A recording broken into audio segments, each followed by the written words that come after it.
Bonjour à tous. Aujourd'hui, j'ai la joie d'accueillir Gabriel Darmaillet. Bonjour. Bonjour madame. Merci d'être avec nous. Vous êtes lycéen, vous avez 16 ans et vous êtes scout depuis 9 ans, actuellement chef de la patrouille de la Panthère.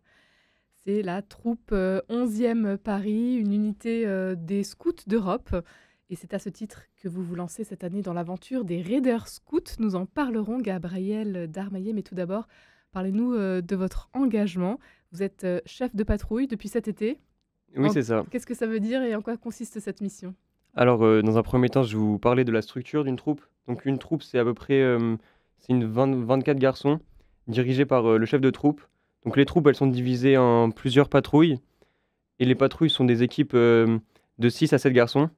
Donc, moi, je suis, chef de l'une de ces patrouilles donc et donc, je suis, responsable de mes 6 garçons, qui sont, à ma disposition durant cette année. Donc, voilà, toute cette année, avec ma patrouille, nous réalisons des défis comme, le défi Raider. Moi, je suis engagé, mais en patrouille, nous allons faire le défi Sim. Donc, voilà, ça me permet, moi, à l'âge de 16 ans, d'être, responsable de certaines personnes. Donc, ça m'offre de responsabilités et ça me permet de m'apprendre l'organisation et c'est une, voilà, c'est comme, c'est un service à rendre pour, maintenant j'ai pu, recevoir de mes anciens chefs de patrouille et cette année, c'est moi qui va offrir mon expérience aux patrouilleurs qui me sont dédiés cette année. Qu'est-ce qui fait un bon chef de patrouille? Un bon chef de patrouille, c'est quelqu'un qui sait être ambitieux, mais qui sait faire attention justement aux plus petits parce que voilà, les patrouilles, c'est une tranche d'âge, assez large, donc ça va de 12 ans jusqu'à 16 ans. Donc voilà, faut faire attention aux plus petits. Un bon chef de patrouille, il sait être entrepreneur et savoir, avoir un bon sens de l'organisation. Enfin, parce qu'il y a des week-ends qui s'appellent les week-ends de patrouille, donc ils ont lieu qu'avec la patrouille et donc le chef de patrouille sera entièrement responsable, des garçons, qui sont à sa disposition. Donc voilà, un bon chef de patrouille, il sait être organisé, sait prendre les choses en main et surtout montrer le bon exemple.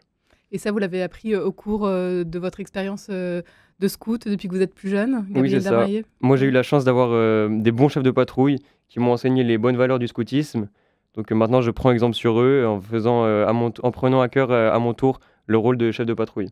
Les valeurs du scoutisme, alors aujourd'hui, pour ceux qui ne connaîtraient pas du tout ce que c'est le scoutisme, quelles Alors, sont les valeurs que vous transmettez à ces jeunes? déjà, il y a le sens du service qui est très important dans le scoutisme. Donc, voilà, le service, est à mettre au milieu de cette activité. Il y a aussi la vie de foi, parce que je suis scout d'Europe et donc c'est un mouvement catholique. Donc, Dieu est au centre des activités. Par exemple, nous faisons des prières au début des week-ends, des prières à la fin des week-ends pour rendre grâce. Donc, voilà, les valeurs chrétiennes sont très présentes et donc, le sens du service, donc, les années scouts commencent par, il y a une progression scout et la première, On commence en tant que louveteau. voilà, on commence en tant que louveteau. Donc là, c'est pour nous mettre dans le bain du scoutisme. Et lorsqu'on a 12 ans, on monte au scout. Et la première étape de la progression scout, c'est la promesse. Donc c'est le premier engagement dans ma vie, par exemple. Ça a été un très grand engagement pour moi. Donc voilà, s'engager à vie à l'âge de 12 ans, ça peut paraître gros, mais c'est justement ce qui fait la beauté du scoutisme. Donc justement, cette promesse, elle consiste à s'engager à servir Dieu toute sa vie et servir son prochain.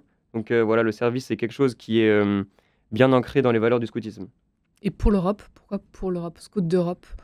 Bah, Scout d'Europe, parce que historiquement, c'est un mouvement qui a été créé par Michel Menu. Donc c'est pour l'Europe, il y a différentes unités scouts à travers divers pays européens. Donc tous les 10 ans, il y a par exemple l'Eurojam, qui est un rassemblement de toutes les troupes, enfin de plein d'unités scouts venant de toute l'Europe. Donc voilà, c'est pour Vous ça qu'on l'avez s'appelle les fait? Scouts Vous d'Europe. avez déjà eu l'occasion de vivre cette Le expérience? dernier a eu lieu en 2014 et cette année, il y a l'Eurojam, mais ma troupe n'y participe pas cette année. Mais ça aurait été avec plaisir, mais voilà. Gabriel Darmaillet, cette année, vous vous lancez donc dans ce défi, le défi de Raider Scout, ainsi que le défi Sim. Oui, exactement. Donc le défi Raider, voilà, c'est 5 C'est pour les défis. chefs de patrouille. Voilà, dédié aux chefs de patrouille. Donc c'est 5 défis tout au long de l'année. Il y a le défi sportif qui rappelle voilà, que le scout doit avoir une bonne condition physique pour mieux servir justement. Donc c'est pour ça que cette année, je me suis lancé le défi de faire un triathlon que je ferai durant les vacances de Pâques. Donc voilà, je m'entraîne quotidiennement et j'essaye de garder une bonne condition physique. Après, il y a le défi communication qui cherche à parler, à montrer aux jeunes qui connaissent pas le scoutisme les bonnes valeurs et ce qu'est le scoutisme, ouais, dans un monde où il y a beaucoup de préjugés sur cette activité. Donc voilà, je le fais à travers, par exemple, cette émission radio. Il y a aussi le défi missionnaire, voilà, qui consiste à évangéliser des personnes. Donc voilà, pour ça, j'accompagne des groupes de lycéens vers le sacrement de la confirmation. Donc voilà, c'est aussi une grande charge pour moi cette année. Aussi, je fais des pèlerinages. J'ai pu faire une retraite à Montligeon au début de l'année. Donc voilà. Et il y a aussi le Donc ça, défi. c'est seul ou avec Je l'ai fait avec avec un le groupe, groupe? voilà. Mais c'était très priant et ça a permis de remettre Dieu au centre de ma vie. Aussi, il y a le défi du secourisme. Donc pour ça, j'ai réalisé une quête pour les lépreux il y a quelques semaines avec l'Ordre de Malte. Donc voilà, c'est une fois de plus, ça montre une fois de plus que le service, enfin le service que j'ai pu faire. Et aussi, je vais faire une formation de PSE1 bientôt. Je pense faire ça pendant les vacances de Pâques.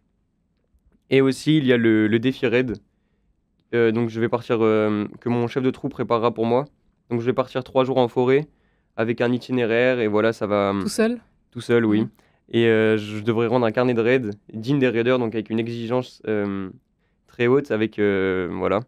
Donc je devrais faire des croquis et ça montre le côté débrouillard des scouts parce que voilà, ça m'a permis de sortir de ma zone de confort, notamment avec les raids, voilà, qui sont des épreuves où on est face à nous-mêmes, seul dans le silence, déconnecté des réseaux sociaux, dans un contexte où les jeunes sont de plus en plus connectés. Donc voilà, ça permet vraiment de se déconnecter et d'être livré à soi-même finalement. C'est une étape, importante pour vous alors? Bah oui, mon premier chef de patrouille lors de ma première année avait fait ce défi raider et il nous avait vraiment montré enfin à quel point c'était important pour lui. Et voilà, c'est depuis ces témoignages que je souhaite être raider. Et donc cette année, j'essaye de mettre les choses en place pour y arriver. Ça demande beaucoup d'organisation, notamment parce qu'il y a aussi la vie scolaire et faut bien être organisé pour pouvoir répartir les défis raiders sur mon emploi du temps. Ça occupe, tous vos week-ends pratiquement? Moi, un week-end sur 2, je dirais. Mais voilà, moi, j'aime beaucoup le scoutisme et donc voilà, ça prend du temps, mais c'est un plaisir pour moi. Mais qu'est-ce que vous aimez beaucoup alors dans le scoutisme? Bah, justement, De voilà, pouvoir se reconnecter à la nature, voilà, être au contact de la sortir? nature, sortir de sa zone de confort et surtout vivre ça avec mes camarades scouts. Donc certes, parfois, on est livré à des épreuves qui sont difficiles, mais comme on traverse ces épreuves ensemble, c'est ce qui rend la beauté du scoutisme. Et donc moi, j'aime beaucoup me surpasser et aussi, voilà, ça me permet de grandir, notamment spirituellement. Et voilà, ça m'a rendu débrouillard et ça me permet d'apprendre des valeurs et la quête d'un idéal. Grandir spirituellement, qu'est-ce que vous entendez par là? Qu'est-ce que vous vivez Bah peut-être déjà, avec rien le qu'avec la ouais. promesse où on s'engage à servir Dieu durant toute notre vie, bah, c'est quelque chose de grand. Et voilà, par exemple, dans ce défi raider aussi où il y a le défi missionnaire, bah donc où voilà, j'accompagne des jeunes vers la confirmation. J'aurais jamais pensé faire ça, mais c'est voilà, ce défi raider qui m'a permis de prendre cette mission en charge durant cette année. C'est pas toujours évident de parler de sa foi Bah, aujourd'hui. oui, c'est pas évident. Il peut y avoir des moqueries à propos de ça. Mais moi, justement, je cherche beaucoup à montrer ce que je vis au scoutisme avec à mes camarades de classe. Et c'est notamment comme ça que j'ai pu recruter différents scouts, dont 2 de mes patrouilleurs cette année qui ont été recrutés et qui ne connaissaient pas du tout le scoutisme. Et voilà. Et aussi une personne que j'ai recrutée qui n'est pas chrétienne. Donc voilà, je lui montre les valeurs spirituelles. Et en ce moment, il se pose des questions et j'aimerais bien que ça aboutisse à une possible conversion. Il n'y a pas d'âge donc pour devenir scout, pas besoin non plus d'être, forcément, croyant. Bah, pas besoin d'être croyant, mais souvent quand on s'engage Être en chez recherche. les Scouts d'Europe, voilà, il faut être en recherche. Mais voilà, le mouvement Scouts d'Europe est ouvert à tous et nous accueillons avec plaisir. Alors vous êtes, chef de patrouille, la patrouille de la Panthère, Oui, c'est ça. Gabriel Darmaillet et vous avez, 6 jeunes avec vous que vous devez donc, occuper, accompagner, tout au long de l'année. Et oui, c'est ça. Et le fil conducteur de notre année en patrouille, c'est le défi SIM, qui comporte 3 défis, à savoir le défi progression, dans lequel chaque scout doit progresser dans la progression avec la promesse. Donc 4 scouts visent à faire leur promesse cette année, et quelques-uns à leur seconde classe aussi, qui consiste à acquérir un certain niveau technique pour devenir pilier de troupe. Et enfin, j'ai mon second qui cherche à avoir sa première classe et ainsi devenir pilier de patrouille. Est-ce qu'il y a peut-être, un événement marquant, En depuis patrouille cette année. depuis que vous êtes scout, Un événement qui m'a marqué, bah, c'était, l'année dernière, nous avons fait un camp de HP et je me souviens HP? de haute patrouille, pardon, excusez-moi. Donc c'était avec tous les seconds et les chefs de patrouille et il avait fait très, très froid et voilà, et on avait fait un camp marche dans la Nièvre et voilà, il avait fait très froid mais on s'était tous serré les coudes et malgré la difficulté, qui nous était, voilà, malgré la difficulté que nous avons rencontrée avec les conditions climatiques, nous nous étions serrés les coudes et c'était une des plus belles marches que j'ai fait, durant ma vie.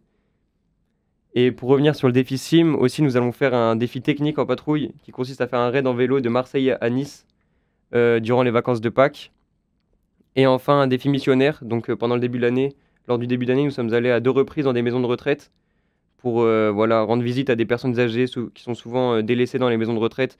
Et c'est là qu'on pouvait voir à quel point des personnes étaient heureuses de voir des jeunes souriants leur rendre service, s'intéresser à elles. Donc c'était vraiment un plaisir pour nous de faire plaisir à ces personnes. Plein de belles aventures alors qui vous Des attendent, très belles aventures pour cette année. que voilà, j'aurais jamais pu faire dans ma vie et c'est avec le scoutisme finalement que j'ai pu faire ça. Donc voilà, je suis entièrement reconnaissant à mes parents qui m'ont inscrit au scoutisme dès mon plus jeune âge, c'est-à-dire quand j'étais en CE2. Et depuis, bah voilà, c'est des très belles années avec des très belles expériences. Gabriel Darmaillet, on termine avec peut-être votre message à ceux qui nous écoutent, qui aimeraient peut-être se lancer dans le scoutisme, mais qui n'osent pas. Bah, franchement, n'hésitez pas, je sais que le scoutisme, c'est une activité dans laquelle il y a beaucoup de préjugés, mais il ne faut pas s'attarder à cela. Et surtout, si vous avez des amis qui sont scouts, n'hésitez pas à leur poser des questions, leur demander ce qui leur attire. Et je sais que voilà, aller dans la forêt un week-end, ça peut faire peur, mais voilà, vraiment sortez de votre zone de confort et c'est là que vous allez vous rendre compte que voilà, les conforts matériaux auxquels nous bénéficions dans notre vie, bah, qu'on s'en sépare quand on va au scout, bah, on s'en rend compte et vraiment, ça nous permet, de sortir de notre zone de confort et voilà, c'est toute la beauté du scoutisme et voilà, Ça vaut le coup. ça vaut vraiment le coup. Un grand merci Gabriel Darmaillet d'avoir été Merci avec nous beaucoup. aujourd'hui.